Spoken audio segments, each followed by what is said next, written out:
Herra Rúnar, þú ert svo mikill sjóari. Hvaða samlíkingu, hvaða myndlíkingu kemur þið með varðandi sjómennsku?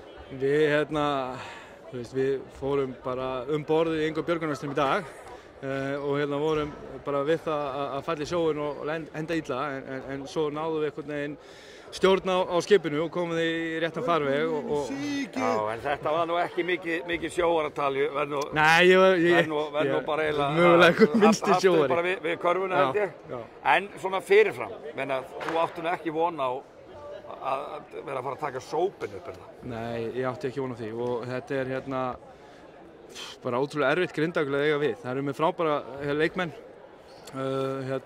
og bara, við sáum þær spila á móti Þór Akureyri, bara skora 100 stig í nánast hverjum leik, mikið svona sóknarafl í liðinu og búin að vera á bara svona einhverju siglingu finnst mér eftir áramót og þannig að það er erfitt að eiga við þær og ég átti kannski ekki von á því að bara ná svona 3 leikjum í röð en mínir leikmenn, mér finnst við vera með betra körfuboltalið, mér finnst við vera með svona fleiri optionum, við getum verið fyrir utan, við getum farið inn í teginn, við erum með svona smá svona líkamlegt advantage á þær en hvað við gerum vel varnarlega, sérstaklega í seinni 2 leikjunum, það er það sem ég er ánægðastur með. Við nánast bara læsum vellinum og sýnum rosalega þroskaða frammistöðu varnarlega í þessum síðustu 2 leikjum og sérstaklega í seinna hálfleikjunum í báðum.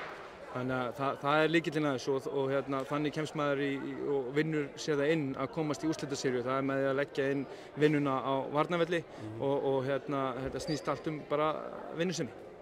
Sko Lalli, ég er búinn að taka viðtal við hann og þú bara sjá það, hann bara sagði, sko ég var bara outcoached, vill hann meina, ertu sammála því?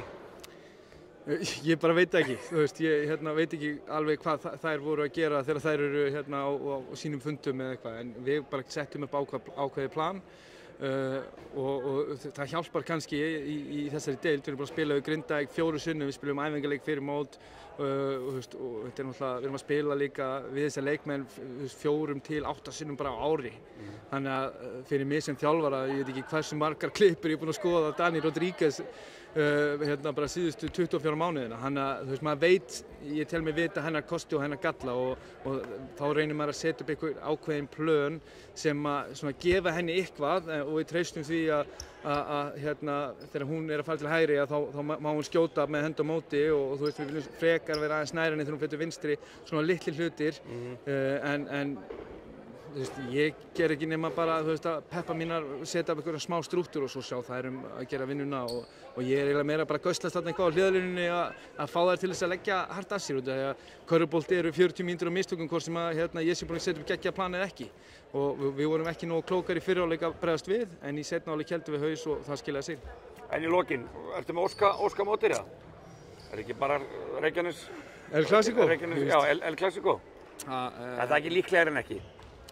Það eru deildarmeistarar, það eru búin að tapa 3 leikjum í vetur eitthvað svoleiðis og þá bara, jú, það ætti að vera líklegra en þetta frábæra stjörnulið, það eru bara til alls líklegar og ég sá nú leikinn í gær og maður einhvern veginn sér ekki á liðunum að það sé 7-0 í allandsliðsmönnum versus engum allandsliðsmönnum hinum megin á meðan það eru, jú, fullt af efnilegustu körfuboltakonum landsins stjörnumegin en þá er það bara þeirra dugnaður er bara unmatched í íslenskum körfubolta held ég og hvort sem það verður Keflavík eða Stjarnan þá bara verður veisla í úrslitum og ég veit bara fullt hús og stemmingu og læti og grill og svo einhvað og þið allavega mæti klárar? 100%. Þú og þína konur? 100%. Til lukku með þetta. Takk.